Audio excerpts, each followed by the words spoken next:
मुझे लगता है कि मुझे कुछ भी पाने के लिए अर्हता अपनी सिद्ध करनी चाहिए। छात्र इससे कैसे मुक्त होगा?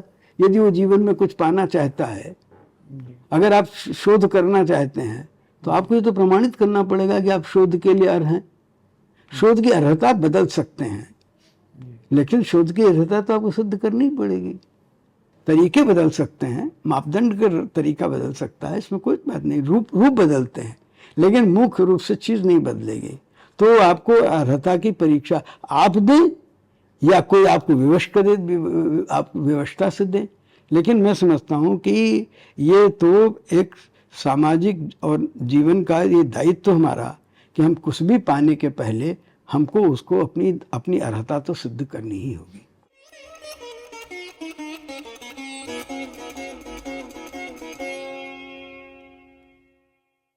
नमस्कार।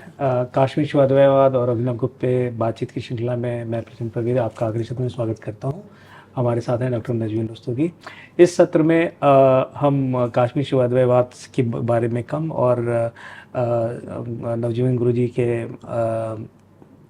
ये जीवन में और उनके विचारों से और उनके संघर्ष के विषय में अधिक बात करना चाहेंगे। वो इसलिए कि मैं समझता हूँ कि एक अध्येता और जिन्होंने एक लंबा जीवन पद्धति अध्यापन में गुजारा है और एक भारतविद के रूप में जिनकी इतनी चर्चा है, और वो भारत को, हम समकालीन समय को और गुजरे हुए समय को कैसे देखते हैं और उनसे हम क्या सीख सकते हैं, मुझे ये बहुत महत्वपूर्ण लगता है। तो आचार्य जी, पहला प्रश्न आपसे आपके व्यक्तिगत जीवन से संबंधित है और ये बहुत कम लोग जानते हैं और कि आप छात्र जीवन में एक छात्र नेता रहे और आपने लखनऊ विश्वविद्यालय में एक आंदोलन भी किया और इसके अंतर्गत आपको जेल भी जाना पड़ा कुछ समय के लिए, और उसके बाद आपके पास ऐसा अवसर भी शायद आया था कि आप राजनीति में कदम रखें, लेकिन आपने वो ऐसा नहीं किया।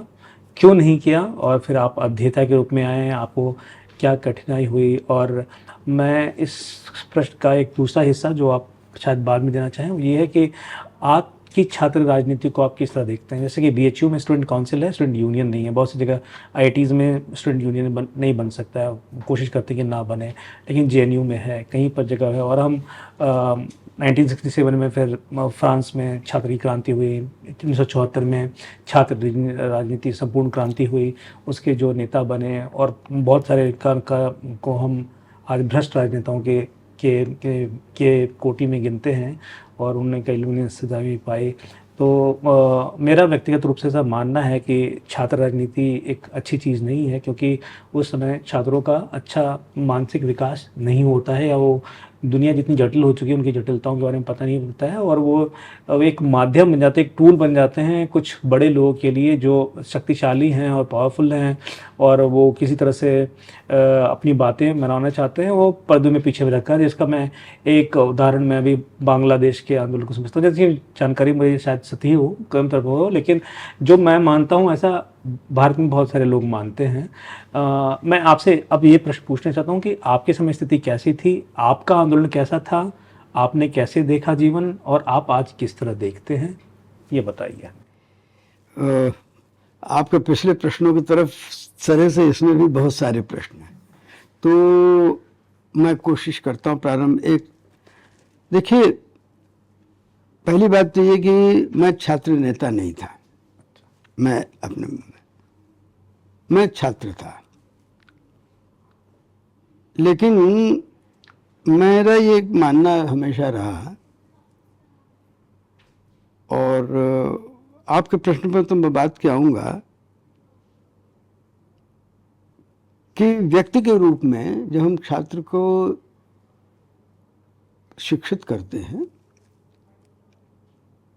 तो वो छात्र व्यक्ति के रूप में शिक्षित हो रहा है, के रूप में शिक्षित हो रहा है। तो यदि समाज के अंग के रूप में शिक्षित हो रहा है तो वो समाज से कट के नहीं रह सकता। समाज से उसका जुड़ाव कैसे हो एक अलग बात है, लेकिन समाज से कट के नहीं रह सकता। मैं तो अपने विद्यार्थी, जब मैं 9वीं में था उस वक्त भी मैं अपने विद्यालय में सेक्रेटरीशिप का इलेक्शन लड़ा था। और चांस के बाद जीत भी गया था। तो उस वक्त मैं हाई स्कूल कर रहा था, जो और पढ़ने में भी ठीक था। मेरी यूपी में मेरिट तो नहीं आई थी, लेकिन लखनऊ में मेरे सर्वोच्च नंबर मार्क। इसी तरह से इंटरमीडिएट में भी मैंने कॉलेज चेंज किया, और उसके बाद भी मैं वहाँ पार्लियामेंट थी तो मैं लीडर ऑफ अपोजिशन था, और उस इंटरमीडिएट में मेरी यूपी में अंतिम पोजीशन भी थी, तो एक पोजीशन भी मिली। तो मुझे पता नहीं क्यों एक ये लगता था कि छात्र को जीवित और जागरूक होना चाहिए, और उस नाते और पढ़ना भी चाहिए। और पढ़ने में मुझे ऐसा लगता कि बहुत ख़राब नहीं था, ठीक था। फिर विश्वविद्यालय में आया, तो विश्वविद्यालय में हमारे भी वहाँ पर एक डिपार्टमेंट में ज्ञानवर्धनी सभा होती थी संस्कृत विभाग की। तो मतलब विश्वविद्यालय में तो कई विषय होते हैं, लेकिन तो संस्कृत विभाग में ज्ञानवर्धनी सभा थी। तो वो सभा एक तरह से आप कह लीजिए सांस्कृतिक और मानी जाने वाली। तो उसमें होता ये था कि BA1 का कोई लड़का जो है कभी कोई पदाधिकारी नहीं होता था। मैं उसमें भी मंत्री पद के लिए खड़ा हो गया, और मुझे अनुमति नहीं मिली, फिर मुझे बात की अनुमति मिली, हुआ ऐसे क्रम चल। तो मैं ये कह रहा हूँ कि मैंने पहले ही वर्ष में अपने फैकल्टी ऑफ आर्ट्स में टॉप भी किया। तो वो इसलिए नहीं कह रहा हूँ कि मैं, लेकिन मुझे लगा कि कभी जीवन से उसको काट के हम नहीं देख पाते। वो मैं राजनीतिक कभी नहीं रहा, मैं इसलिए फिर कहूँगा छात्र नेता नहीं था, ये मैं कहता हूँ। मैं छात्र था, और छात्र होने के नाते सब में मैंने भाग लिया। वो चीज़ विश्वविद्यालय में भी रही। फिर मैं जूनियर लाइब्रेरियन हुआ, फिर मैं विश्वविद्यालय का प्रेसिडेंट हुआ। जिसको आप राजनीति कहते हैं, उसमें तो मेरा एक तरीके से देखा जाए तो थोड़ा सा प्रवेश उस रूप में, राजनीति के रूप में जिसको आप कहते हैं, वो एक तरीके से एक घटनावशात हुआ। विश्वविद्यालय में एक घटना घट गई थी उसके संबंध में, तो विश्वविद्यालय में बड़ा आक्रोश था।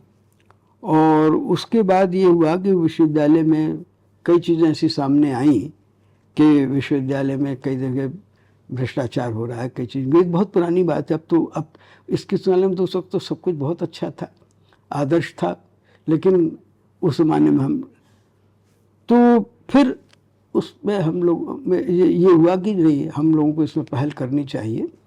और पहल करके हम चूँकि छात्र यूनियन के अध्यक्ष थे, तो उस दिशा में फिर पहल की कि विश्वविद्यालय में भ्रष्टाचार की जांच की जाए, ये सब कुछ किया जाए। उसके विस्तार में नहीं जाएंगे। और फिर एक लंबा आंदोलन हुआ, लगभग 2.5-3 महीना आंदोलन चला। उसमें फिर मैं जेल भी गया, और जेल सिर्फ मैं एक नहीं, मैं 3 जेलों में रहा। और 15 दिन के लिए तो मुझे, जिसको कंडेम्ड सेल कहते हैं, फांसी का सेल, 15 दिन के लिए तो मुझको उसमें भी रखा गया। तो और जिस वक्त मुझे छोड़ा गया है, तो जेल के अंदर ही मेरी अदालत लगी थी। और जेल के अंदर मेरी अदालत में मुझे जब छोड़ा गया, तो जिस जज ने छोड़ा, तो उन्होंने मुझे छोड़ने के बाद, उन्होंने मुझे सज़ा दी, और सज़ा देने के बाद 3 महीने की सज़ा दी। फिर हाई कोर्ट से मैं छूटा, तो उन्होंने सज़ा दी, और उसके बाद उनको उन्होंने कलेजे से लगा लिया। उनका वाक्य था कि काश नवजीवन मेरा बेटा तुम्हारा जैसा होता। तो ये बहुत पर्सनल है जो उन्होंने सब कही। तो वो तो ये रह गई बात। फिर जब मैं इसमें आया तो मुझे बात के बहुत से, जैसा आप कहते हैं कि मेरी रुचि चूँकि पढ़ने में थी, तो मैं तो विश्वविद्यालय में फिर वापस आके मैंने कहा, मैं नेता नहीं था तो मैं, लेकिन विश्वविद्यालय में मुझे शुरू में बड़ी कठिनाई हुई, और मेरी 3 बार मेरी स्कॉलरशिप्स मेरा रजिस्ट्रेशन कैंसिल हुआ, मेरा सब्जेक्ट कैंसिल, बहुत कुछ हुआ। मेरी स्कॉलरशिप फिर भी एक बार कैंसिल हो, मुझे दोबारा मिल गई, कभी यूजीसी से मिल गई, कभी सेंट्रल गवर्नमेंट से मिल गई। तो खैर वो मैं रिसर्च करता रहा, फिर रिसर्च में आ गया।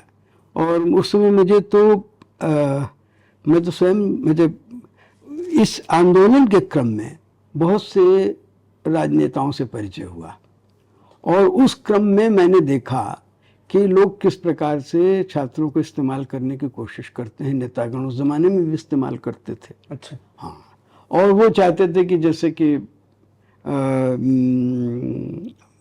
मुख्यमंत्री थे हमारे संपूर्णानंद जी, हम शिष्टमंडल लेके उनसे मिलने गए थे। तो संपूर्णानंद जी ने मुझसे कहा कि हमें मालूम है कि आपको किसके उकसाने से आप ये कर रहे हैं, और पूरा षड्यंत्र हमको आपको मालूम है। तो आप लोगों को शायद मतलब मैंने उनसे, मैं जैसे आप निडर हैं वैसे ही मैं भी निडर ही था। तो मैंने संपूर्णानंद जी से कहा कि मुझे नहीं मालूम था कि हमारे प्रदेश का मुख्यमंत्री इतना कमज़ोर है कि उसको ये मालूम है कि कौन कर रहा है, उसके बाद भी वो एक्शन नहीं ले पा रहा है। तो ये मेरा उत्तर था मेरी, लेकिन मैं कभी उग्र नहीं होता। अच्छा। इसी तरह से मैंने, तो संपूर्णानंद जी को मेरा उत्तर तो स्वाभाविक पसंद नहीं आया होगा। खैर वो, तो मैंने एक से, और उस जमाने में मेरे उत्तर प्रदेश के बहुत सारे नेताओं से, कमलापति त्रिपाठी जी, चंद्रभान गुप्त जी, राजनारायण जी, और नेहरू जी के फुफेरे भाई थे राजा बख्शी जी, उनकी पत्नी थी स्वरूप रानी बख्शी जो बाद के एजुकेशन मिनिस्टर बनी वो, और कई लोगों से परिचय हुआ। और मुझे कई बार फिर बाद के निमंत्रण मिला, स्वतंत्र पार्टी ने भी दिया, कम्युनिस्ट पार्टी ने। मुझे ये लगा कि किसी क्या विचारधारा है, वे स्वतंत्र पार्टी भी, वो विरोधी थे बिल्कुल, स्वतंत्र पार्टी राइटिस्ट पार्टी थी, वो इंग्लिश, तो मेरा तो किसी पार्टी से लेना देना नहीं था। मैंने कहा ना, मैं छात्र था। जी। तो मैं ये देख रहा, तो मैंने कहा चूंकि मेरा विचार कभी नहीं था, तो मैंने कहा कि नहीं, मैं जो राजनीति में जाना, तो मुझे छात्र जीवन में वापस आ गया, फिर अपने अध्ययन करने लगा। कोई व्यतिक्रम के बाद काम करता रहा, पढ़ने लगा। अब रह गया आपके प्रश्न का दूसरा अंश। कुछ प्रश्नों के उत्तर बड़े कठिन होते हैं कि सच बात तो ये आज राजनीति नहीं है। अच्छा। और आज छात्र राजनीति नहीं, देश में राजनीति नहीं है। अच्छा। छात्रों में गुंडा नीति है जी, और देश के अंदर भीड़ नीति है जी। तो स्वार्थी तत्वों की भीड़ नीति जी, ये तो देश की नीति है जी। तो भीड़ हमको रेगुलेट कर रही है जी, विचार नहीं रेगुलेट कर रहा देश। तो इसलिए राजनीति नाम की तो चीज है ही नहीं। लेकिन यदि राजनीति के पाठ हमें पढ़ने हो और राजनीति में पार्टिसिपेट करना हो, तो मैं समझता हूँ कि इसमें कोई दोष नहीं है कि हमारा कम से कम वैचारिक स्तर पर उस राजनीति से परिचय हो, और हमें कम से कम उससे निरक्षीर विवेक जिसको हम कहते हैं, उसको करने की क्षमता यदि हम इस समय पैदा नहीं करेंगे तो हम कब करेंगे। अच्छा। सच बात तो ये शिक्षा पद्धति जो है, वो शिक्षा पद्धति क्या हम समाज से स्वतंत्र मानते हैं, या समाज सापेक्ष मानते हैं, या समाज निरपेक्ष मानते हैं। यदि हम समाज सापेक्ष मानते हैं तो स्वाभाविक है कि उसमें जुड़ी हुई छात्र जीवन में हमें सब चीज़ की शिक्षा मिलनी चाहिए। लेकिन अभी जो आपने दृष्टांत दिए वो छात्रों के आंदोलन नहीं है जी, वो छात्रों की भीड़ में, छात्रों के पीछे तो स्वार्थी और निहित स्वार्थों के आंदोलन है जी। और जो जिनको तथाकथित छात्र कहते हैं जी, सच पूछा जाए तो क्या वो छात्र हैं जी। सच बात तो ये है कि अच्छा छात्र राजनीति में आना ही नहीं चाहता जी। जो देश की राजनीति की स्थिति है वही छात्र राजनीति की स्थिति है जी। कि अच्छा छात्र नहीं जाना चाहता राजनीति में, अच्छा व्यक्ति नहीं आना चाहता जी। अब एक इस पे जुड़ा हुआ एक प्रश्न, तो मुझे और प्रश्न पूछते थे लेकिन आपने ऐसा पूछ दिया तो मैं पूछ लेना चाहूंगा कि आज आपने एक लंबा जीवन जिया है, आपने भारत को देखा है, भारत बोध आपके अंदर है, आप परंपरा को देखते हैं। आपके नज़र में आज देश में सबसे बड़ी राजनीतिक समस्या क्या है? सबसे बड़ी समस्या क्या है, आपको क्या लगता है? और किस पे हमें विचार करना चाहिए, चिंतन करना चाहिए, जो बहुत महत्वपूर्ण है और शायद उसकी उपेक्षा की जा रही?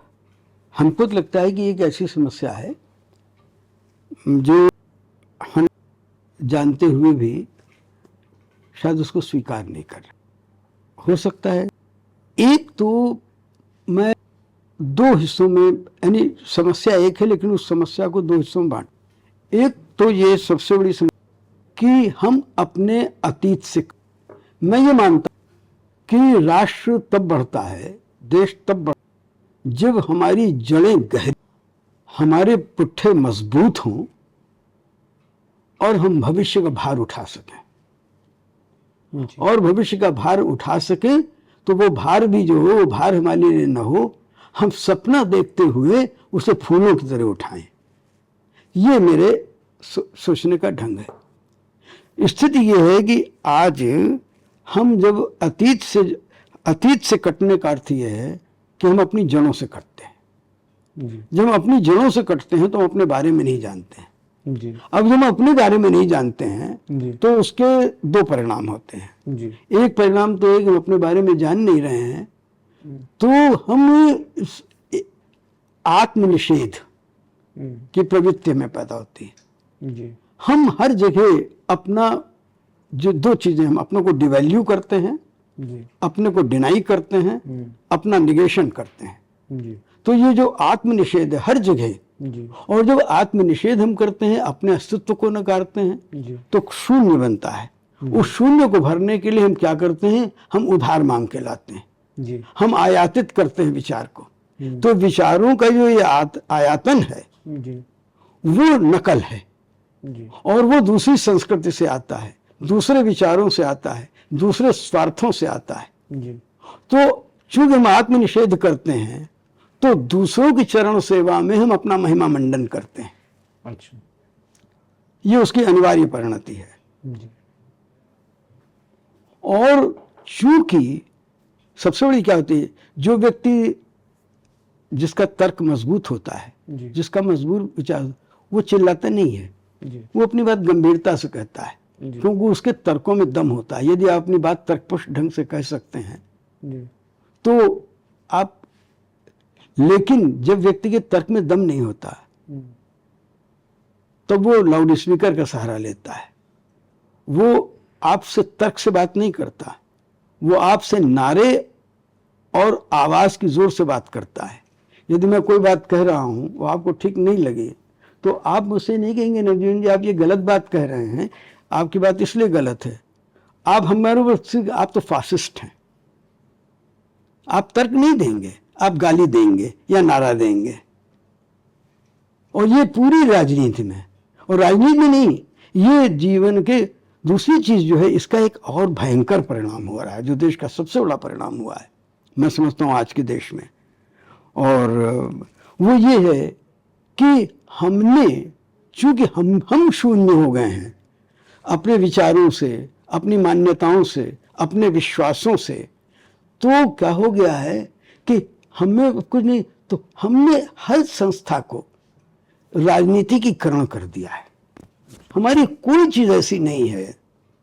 हम प्रेम भी करते हैं तो ये देख के करेंगे कि देखें कि हमें कोई फायदा मिलता नहीं, हमारे ससुर जो हैं वो हमको नौकरी दिलवा सकते हैं या हमको वहाँ पद दिलवा सकते हैं, कुछ हमें, हम नौकरी भी जो कर रहे हैं, हम संस्थाएं बनाते हैं तो हमें अनुदान भी लेना होगा तो राजनीतिकरण होगा।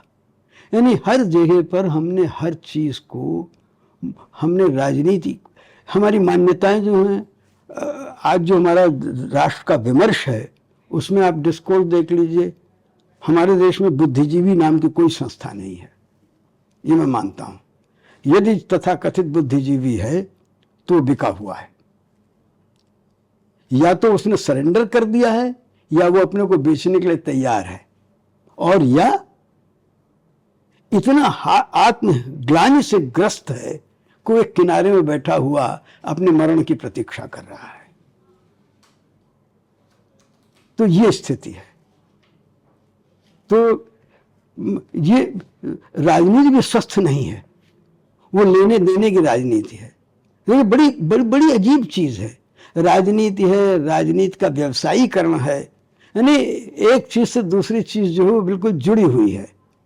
तो वो एक अजीब सी चीज है। तो यदि हम इतिहास भी लिखते हैं तो राजनीति की दृष्टि से लिखते हैं, हम काव्य मीमांसा भी करते हैं तो हम राजनीति की दृष्टि से करते हैं, हम साहित्य के पुरस्कार भी देते हैं तो हम राजनीति की दृष्टि से देते हैं, हम कैंप देख करके देते हैं, हम साहित्यकारों के ग्रुप बनाते हैं तो आपस में भी जो हमारा विमर्श होता है वो राजनीति की दृष्टि से होता है, हम सिनेमा देखने जाते हैं बनाते हैं तो वो राजनीति की दृष्टि से।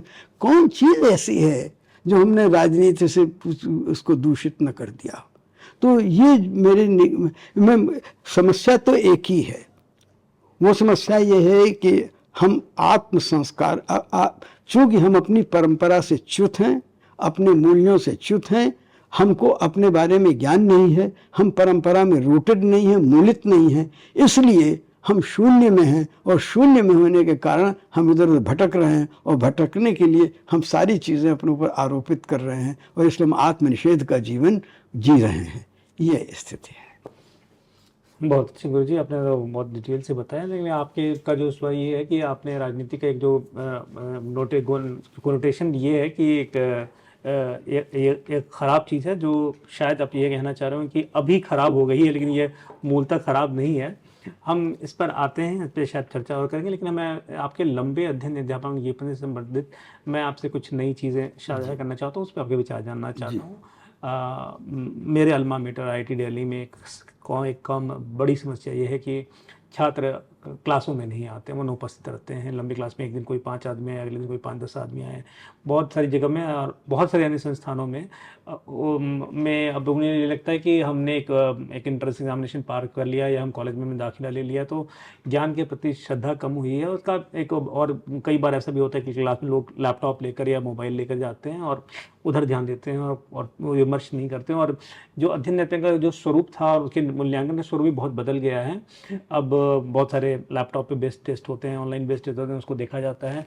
तो इसमें जो एक मुख्य चीज़ हुई है कि वो जो 2000 के बाद जिनकी पैदाइश हुई है उन जो नई पीढ़ी है उनका ये कहना है कि हम बहुत सारी चीज़ें हमारे पास इंटरनेट में उपलब्ध है, हमारे मोबाइल पे उपलब्ध है और एक झटके में हम जा सकते हैं, तो हम चीज़ों को स्मरण क्यों करें, हम क्यों रटें। आप तो बहुत सारी चीज़ें रटते हैं, बहुत सारी चीज़ें, क्योंकि मैं जिस पीढ़ी से हूँ तो हम लोग बचपन में बहुत सारी किताबें पढ़ते थे, बहुत चीज़ें याद रखते थे, क्योंकि पता नहीं कभी मिलेगी नहीं मिलेगी, क्या करेंगे, तो हम पढ़ते थे। और हम लेकिन वो स्मरण का गौन होना और ये ज्ञान के प्रति जो एक मैं कह सकता हूँ अनादर होना या गुरुओं के प्रति अनादर होना और ज्ञान को एक यूटिलिटी की तरह लेना, तो मैं इसे एक समस्या की तरह देखता हूँ। आप इसे किस तरह समस्या देखते हैं? आपने भी जो चित्र खींचा है ना जी, उसमें बहुत सारे उसके अंग उपांग हैं। जी जी तो एक और उसके द्वारा आपने एक तस्वीर हमारे सामने रखी जी जी कि और उसके परिप्रेक्ष्य में जी उसने, तो देखिए, मैं पहली बात तो है कि मुझे आर्टिफिशियल इंटेलिजेंस का ज्ञान ज़्यादा नहीं है, जी जी तो मैं उस रूप में नहीं कह सकता हूँ, लेकिन थोड़ा सा सामान्यीकरण कर सकता हूँ। देखिए, जितनी चीज़ों को हमने समस्या बताया है, जी ये तय करना पड़ेगा कि वो समस्या है जी। या वो कई चीज़ों के परिणाम है। अच्छा। जैसे बढ़ती हुई जनसंख्या, जैसे स्वयं अपने अस्तित्व में अनास्था, जैसे मैंने भी कहा, जी इसी तरह से हमारे ज्ञान के ऊपर प्रौद्योगिकी का आक्रमण, जी उसी तरीके से हमारे जानने की इच्छा और हमारे काम करने की इच्छा पर हमारे जीवन की आवश्यकताओं और उसके से जुड़े हुए संघर्ष का आक्रमण, उसकी वरीयता, हमारी आवश्यकताएं, और उसी तरीके से समाज के अंदर जो वंचित और अपवंचित हैं उनको और उनके माध्यम से जो वंशीयमान हैं, उसके द्वारा जो नया समाज उत्पन्न हो रहा है, जो अभी तक सुविधाजीवी थे अब वो वंचित हो गए, उनके बीच के तमाम संघर्ष, बहुत सारी चीज़ें जो हैं वो हमारे दृष्टिकोण को प्रभावित करती हैं, और इन सबको मैं एक तरह से परिणाम के रूप में लेता हूँ। ये मेरी दृष्टि रहेगी। जहाँ तक मैं समझता हूँ कि प्रौद्योगिकी का एक सबसे बड़ा परिणाम, नुकसान फायदा नहीं कह रहा हूँ, परिणाम ये हुआ है कि हमने ज्ञान और सूचना में अंतर करना बंद कर दिया है। जी। तो हम अब सूचना को ज्ञान, जिस प्रकार से आप कर रहे हैं, हम सूचना को ज्ञान मान बैठे हैं। अच्छा। तो सूचना कभी ज्ञान नहीं हो सकती। सूचना ज्ञान का सहायक कारण तो बन सकती है, साधक बन सकती है, सहकारी कारण बन सकती है, लेकिन ज्ञान को सूचना रिप्लेस नहीं कर सकती। तो इसलिए ज्ञान, मैं समझता हूं कि ज्ञान की पहली बात है, ज्ञान तो कभी समाप्त नहीं होगा, ये मेरी मान्यता है, ये मेरी अपना विश्वास है। इसलिए नहीं कि मैं बहुत आशान्वित हूं, लेकिन मैं समझता हूं मनुष्य की प्रकृति में है। यदि मनुष्य सृजनशील है और यदि मनुष्य की प्रकृति में जानने की इच्छा है, तो निश्चित रूप से हाँ, ये हो सकता है कि संख्या कम हो जाए, ये हो सकता है कि उसका गाढ़ापन कम हो जाए, ये हो सकता है कि, तो ये सब कुछ संभव है। लेकिन तो, और आज भी ज्ञान का आधार समाप्त नहीं। देखिए, प्रौद्योगिकीकरण भी आप कर रहे हैं, तो प्रौद्योगिकी भी जो आप डेवलप कर रहे हैं, किस पे कर रहे हैं? कर तो आप बेसिक साइंसेस पे रहे हैं। ये दूसरी बात है कि बेसिक साइंसेस पे काम करने वाले व्यक्ति को आप कम देते हैं, प्रौद्योगिकी में रहने वाले आदमी को उससे कहीं ज़्यादा देते हैं, लेकिन कर तो आप यही रहे हैं।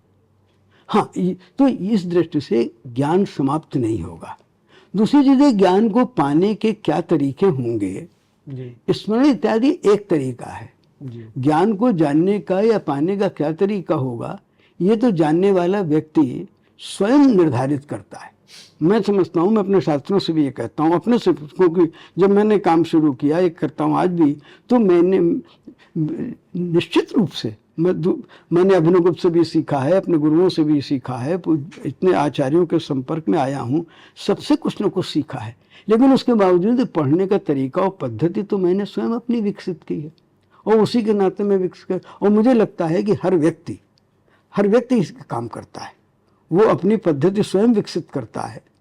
और यदि वो अपनी विकसित नहीं करती, क्योंकि मैं मानता हूँ कि जानने की प्रक्रिया का यह भी बहुत आवश्यक अंग है कि उसे कैसे जाना जाए। अच्छा। तो इसलिए मैं समझता हूँ कि ऐसा नहीं है। तो स्मरण मेरी निगाह में बहुत अच्छी चीज़ है, लेकिन जो समझते कि नहीं है, ठीक है, उसमें भी कोई आपत्ति नहीं है। तो सवाल ये है कि आपको अपनी पद्धति स्वयं विकसित करनी होगी, और हो सकता है कि अंतिम उत्तर नहीं होगा।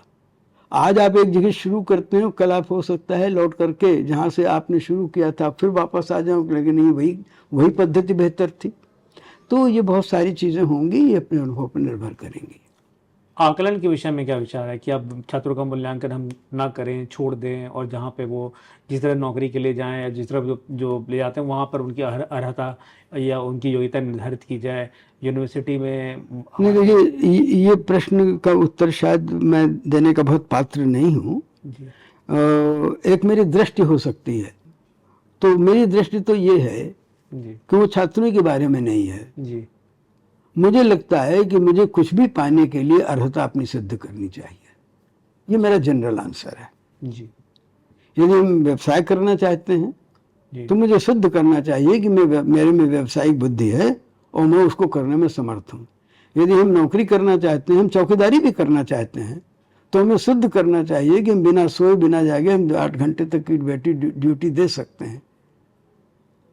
तो यदि हम सिफारिश लेके नहीं आए हैं जी, तो ऐसी स्थिति में तो मेरी मान्यता तो है, तो छात्र इससे कैसे मुक्त होगा? यदि वो जीवन में कुछ पाना चाहता है, अगर आप शोध करना चाहते हैं तो आपको ये तो प्रमाणित करना पड़ेगा कि आप शोध के लिए अर्ह हैं। शोध की अर्हता बदल सकते हैं, लेकिन शोध की अर्हता तो आपको सिद्ध करनी पड़ेगी। आप एमए में जाना चाहते हैं तो दूसरे जगह लड़का एमए में कैसे चला जाएगा?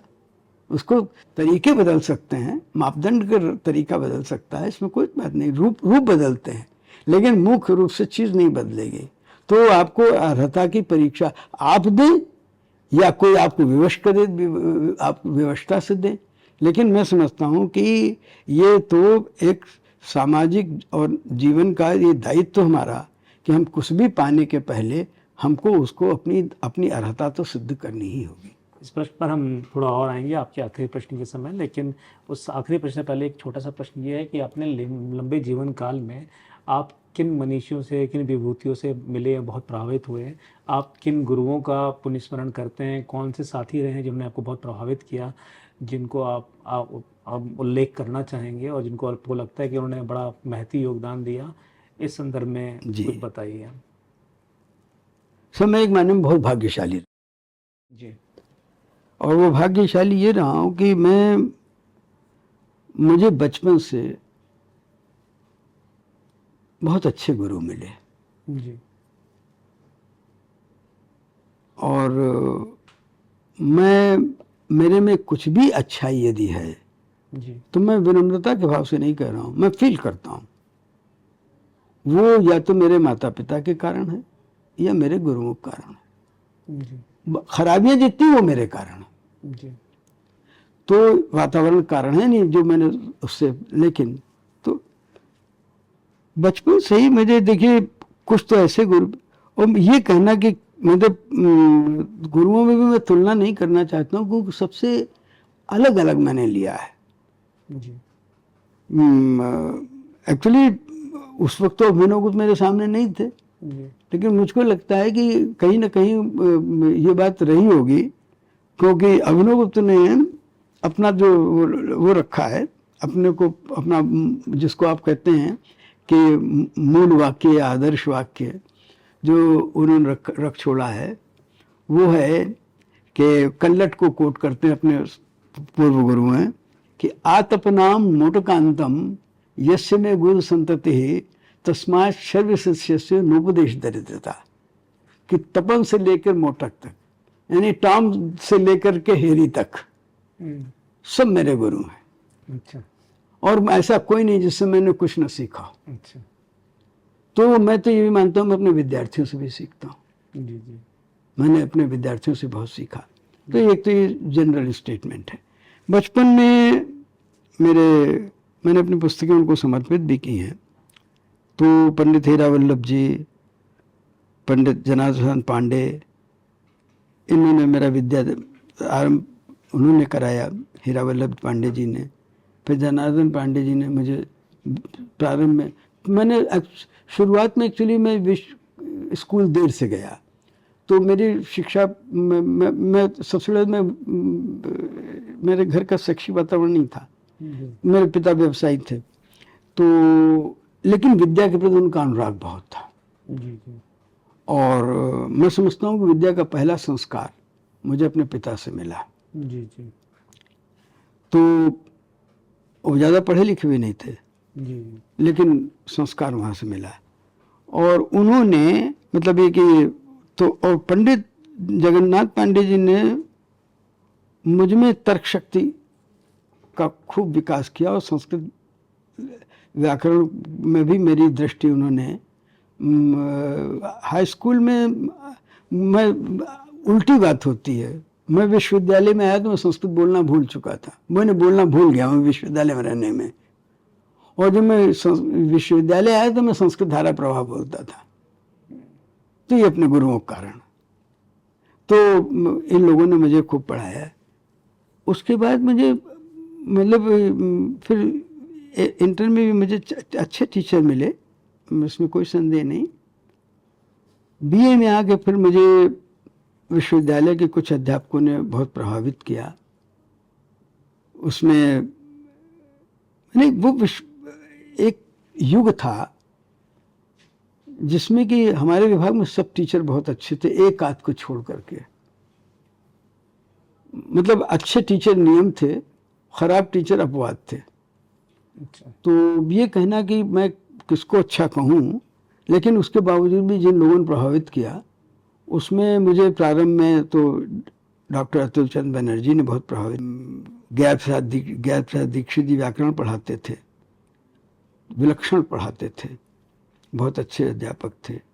फिर मेरे गुरु थे जिन्होंने हमें प्राकृत और भाषा विज्ञान का पढ़ाया, मोतीलाल रस्तोगी जी थे, बहुत अच्छे अध्यापक थे। इन सब लोगों ने मुझे बहुत प्रभावित किया। और लेकिन मुझे जो उसके बाद वाला जीवन है उसमें मुझे जिन लोगों ने प्रभावित किया वो ज़्यादा महत्वपूर्ण है।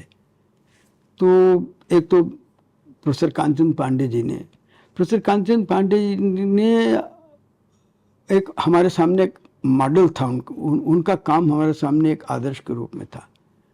पांडे जी से मैंने ज़्यादा पढ़ा नहीं, मैं पांडे जी के साथ तो मैंने सीखा और उनके साथ काम किया मैंने, लेकिन विद्या के प्रति निष्ठा क्या होती है ये मैंने उनसे सीखा। और विद्या में आसनबद्धता एक शब्द का इस्तेमाल करते थे, उसका क्या महत्व होता है, तो ये मैंने उनसे सीखा। और शोध के जीवन में मेरे पास तो देश में गोपीनाथ कविराज जी से मिला, उनसे मैं बहुत प्रभावित हूँ। मुझको सबसे यानी कई आचार्यों ने प्रभावित किया। ये मुझे देखने में मैं मिला तो बहुत सारे आचार्यों से, सबके सानिध्य में रह पाया ऐसा कहना कठिन है, लेकिन मिला मैं बहुत से आचार्यों से। लेकिन जिनमें से मैंने कहने दूसरे जो मुझे सबसे ज़्यादा किसी ने प्रभावित किया वो एक डॉक्टर हर्ष नारायण थे जी। और मैं ये मानता हूँ उनको प्रसिद्धि अधिक नहीं मिली, लेकिन उस प्रतिभा का व्यक्ति विरल होता है। एक तो उन्होंने वो एक क्लर्क थे, उसका स्टेशन वो एक फिर सेक्शन ऑफिसर हुए सेक्रेटेरिएट में, और उसके बाद फिर विश्वविद्यालयों ने बहुत लेट ज्वाइन किया।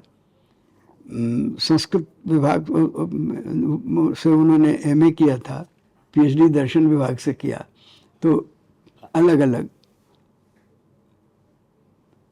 वैसा व्यक्ति मुझे लगता है कि यदि मुझे गोविंद चंद पांडे जी दिखाई देते हैं जी। एक वो, और खुलेपन को लेकर दयाकृष्ण जी से मैं बहुत प्रभावित हूँ। विचारों के स्पष्टता और ईमानदारी निर्भीकता के लिए मैं यशदेव शैली जी से बहुत प्रभावित हूँ। हजारी प्रसाद द्विवेदी जी से भी मेरा संपर्क रहा, लेकिन मैं सम्मान उनका बहुत करता था, लेकिन मैं उनसे बहुत कुछ ज़्यादा सीख सका नहीं कह सकता हूँ। वासुदेव शरण अग्रवाल से भी मेरा संबंध रहा, और मेरी पत्नी ने तो वासुदेव जी के साथ कुछ के अंडर में थोड़ा काम भी किया। दूसरा, काम के करने की पद्धति को लेकर के जो मैं बहुत प्रभावित हुआ वो प्रोफेसर दांडेकर से मैं बहुत प्रभावित हुआ। प्रोफेसर दांडेकर का मैं विद्यार्थी नहीं, मेरी पत्नी विद्यार्थी थी उनके अंडर में शोध यहाँ से लखनऊ से करके वो गई थी, तो हम लोगों ने, तो मैंने देखा कि डॉक्टर दांडेकर किस प्रकार से, तो आधुनिक ढंग से किस प्रकार से शोध की जाती है ये, और किस तरह से पढ़ाया जाता है, ये हमने उनसे सीखा। तो बहुत से लोगों का मेरे जीवन में इतना प्रभाव पड़ा। लेकिन मैं ये कह सकता हूँ कि एक और व्यक्ति थे जिनके बारे में शायद उनका मेरे जीवन में बड़ा प्रभाव पड़ा, वो थे गोस्वामी दीक्षित जी। गोस्वामी दीक्षित जी वल्लभ पीठाधीश थे बम्बई के, बहुत अच्छे थे। मैं इन दो व्यक्तियों की यहाँ चर्चा आपसे करना चाहता हूँ, और इन्हीं के बाद गोस्वामी दीक्षित जी के पुत्र गोस्वामी श्याम मनोहर जी, मैं इनसे भी बहुत प्रभावित हूँ। और मैं ये मानता हूँ कि आज भारत के अंदर अगर 10-12 भारतीय दर्शन के अच्छे विद्वान की गणना की जाएगी तो निश्चित रूप से उसमें उनका नाम। हर्ष नारायण जी के बारे में जो विशेष बात थी कि उस तरह का व्यक्ति तो अपनी ढंग की वो एक अलग श्रेणी थी। वो पर्शियन के, अरेबिक, उर्दू, संस्कृत के सभी के अंग्रेजी सबके वो माहिर थे। सब पुस्तकों को उन्होंने फर्स्ट हैंड पढ़ा था। जिस पुस्तक की बात करते थे वो फर्स्ट हैंड।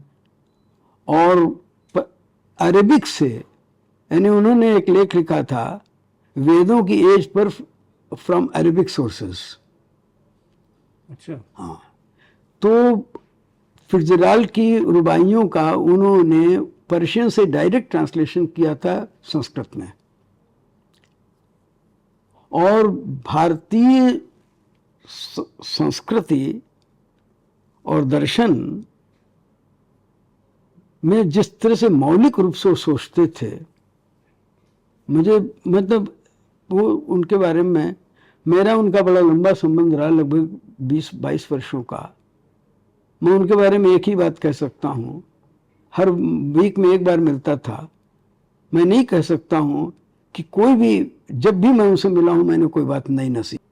तो ये मेरे जीवन में इन सबका, लक्ष्मण जी से भी मैं मिला, लक्ष्मण जी से भी प्रभावित हुआ। सब आचार्य जिन्होंने, कुछ ने, किसी ने अपनी निष्प्रह विद्या साधना से, किसी ने, सभी ने अलग अलग ढंग से प्रभावित किया। तो हम आकलन, जब मैं इन लोगों की तारीफ कर रहा हूँ तो गोविंद चंद पांडे जी से मिलने से अधिक मैं उनके लेखन से प्रभावित हुआ हूँ स्कॉलर के रूप में।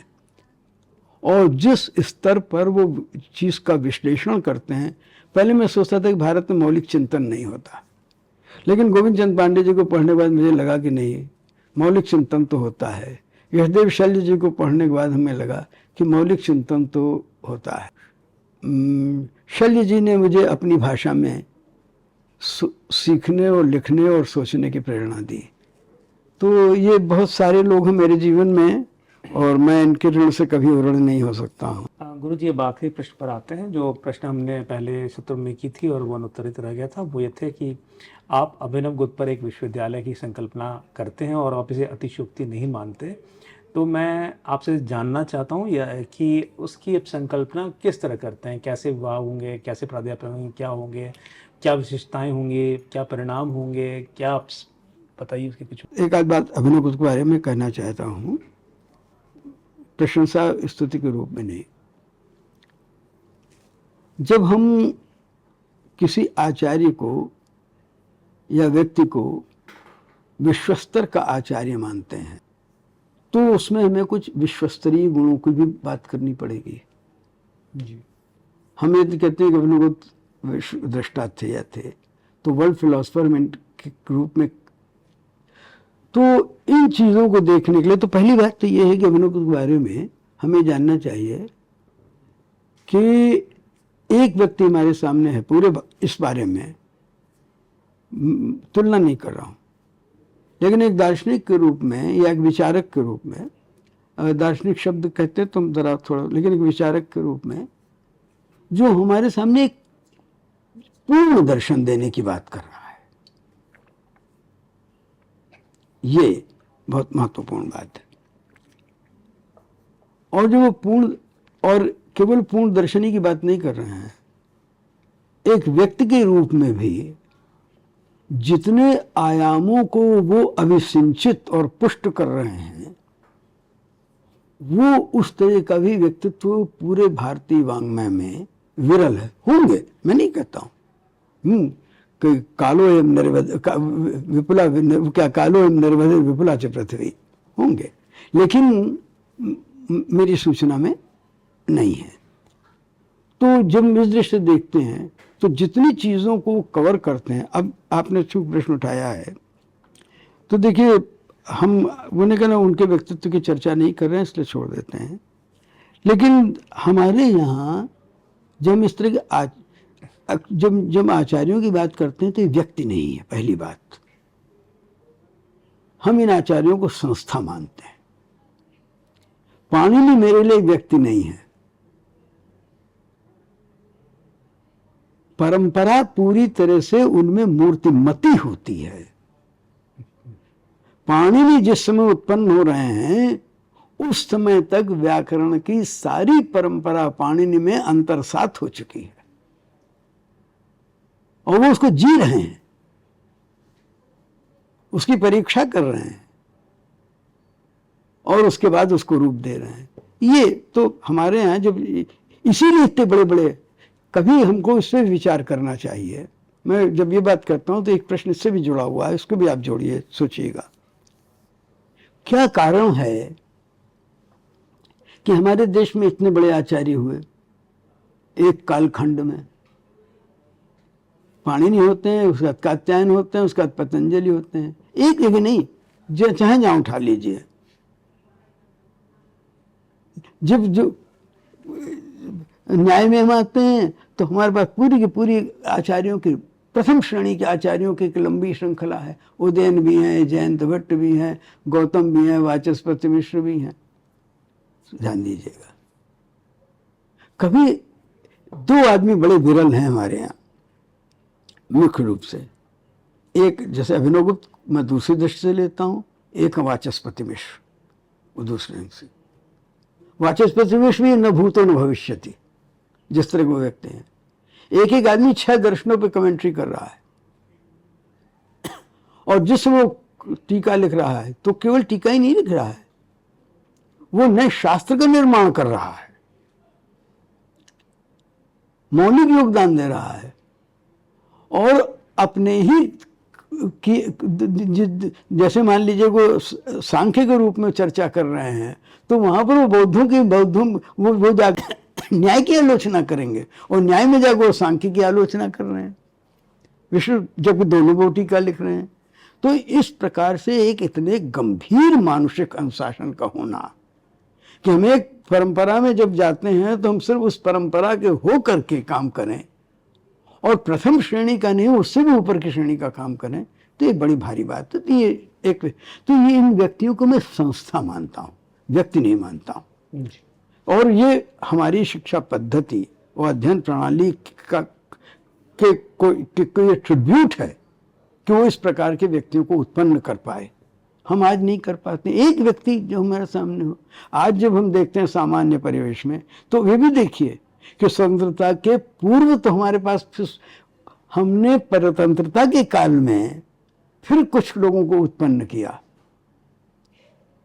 जैसे कि मान लीजिए गांधी जी हैं, उनके हिंदू स्वराज इत्यादि के विचार हैं, केशव भट्टाचार्य हैं, अरविंद घोष हैं, मतलब हम नाम विवेकानंद है, मतलब कुछ 4, 6, 5 नाम ले सकते हैं जिनको कि हम कह सकते हैं कि जिन लोगों ने कंट्रीब्यूट किया हमारे। लेकिन आज हमारे पास कोई बताइए उसका भी। तो ये जो कारण, इसका अर्थ ये है कि परंपरा की जो उर्वरता है और परंपरा में की वो जीवनी शक्ति और परंपरा में ग्रहण कर सकने की, और उसके बाद फिर फिर से उस तरह के एक मॉडल को तैयार करने की शक्ति क्षीण होती गई। तो इसलिए विश्वविद्यालय की बात मैं करता हूँ।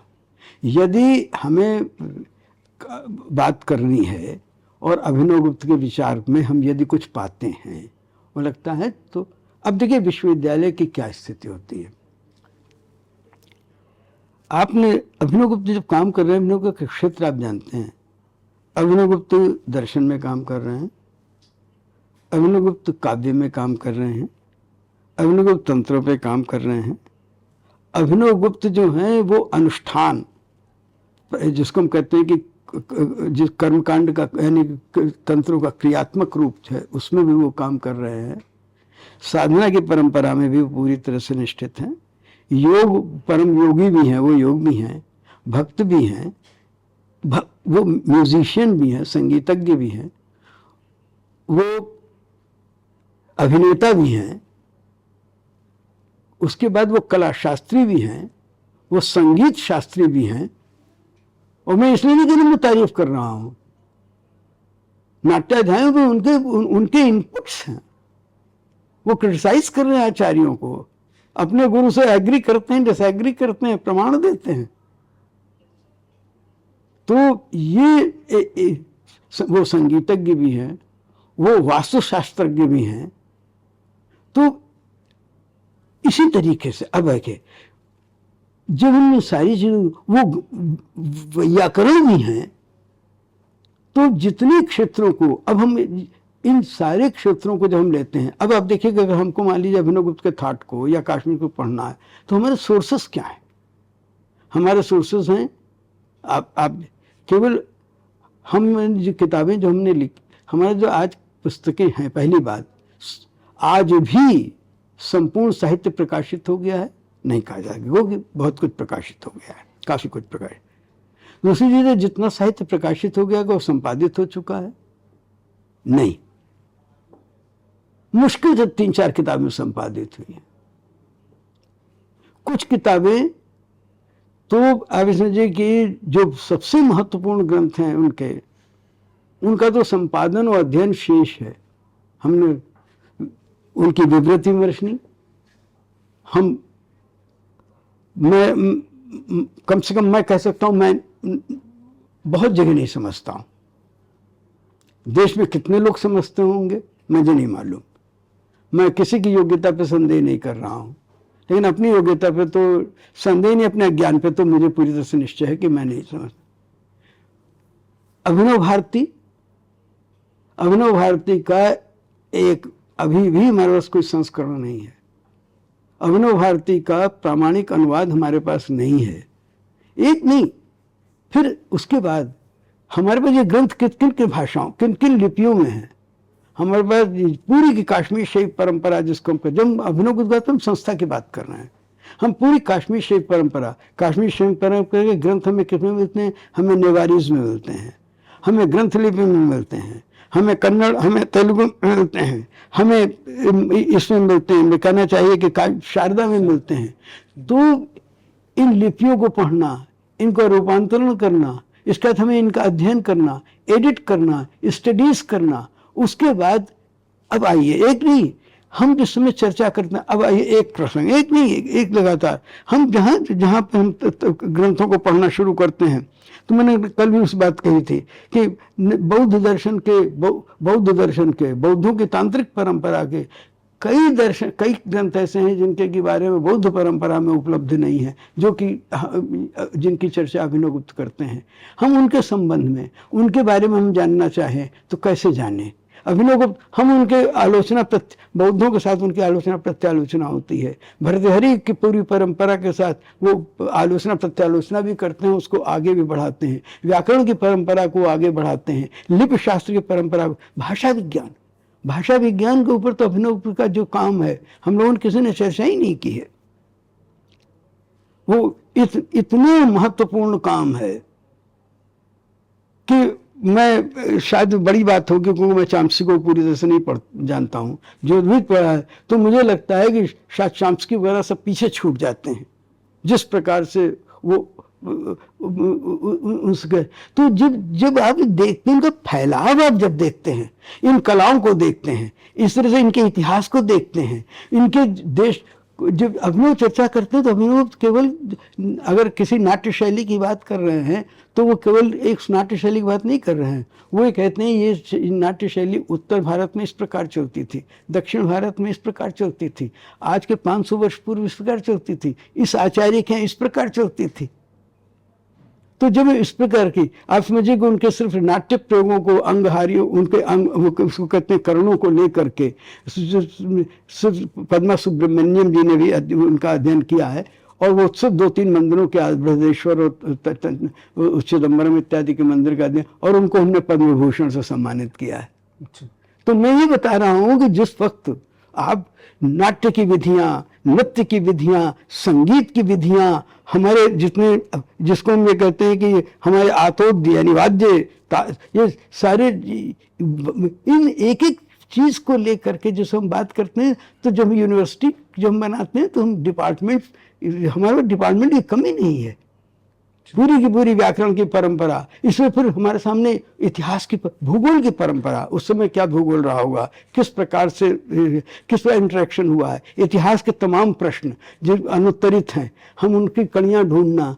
तो विचारों का इतिहास, व्यक्तियों का इतिहास, आचार्यों का इतिहास एक दृष्टि से नहीं, भी उन दोनों में फिर उनके राजनीतिक इतिहास से उनका संबंध, और उसका कश्मीर सेंटर में है, तो जिस तरह से पूरे चारों तरफ से फिर केंद्र बनता है, हम इसको शारदा पीठ भी कहते हैं, देश भर के आचार्य आते हैं, वहाँ पर न्याय भी विकसित हो रहा है। आप उस न्याय सिद्धांत को, कश्मीर में विकसित होने वाले न्याय सिद्धांत को लेकर के अभिनव गुप्ता उसकी आलोचना भी करते हैं, उसका उल्लेख भी करते हैं, किस प्रकार से उसको प्रभावित करते हैं। तो जिस वक्त हम ये करते हैं तो सारी परंपराएं हमारे सामने उस व्यक्तित्व को निखारने के लिए एक जगह आ जाएंगी। तो विश्वविद्यालय में आप क्या करेंगे? चलिए गुरु जी, आपने विषय में बताया हमें, और बहुत बहुत धन्यवाद आपका कि आप हमारे संगम टॉक्स के लिए आए और इतनी लंबी चर्चा की। हम सब आपकी कृतज्ञ आभारी हैं। हम तो यही समाप्त करते हैं। बहुत बहुत बहुत बहुत धन्यवाद।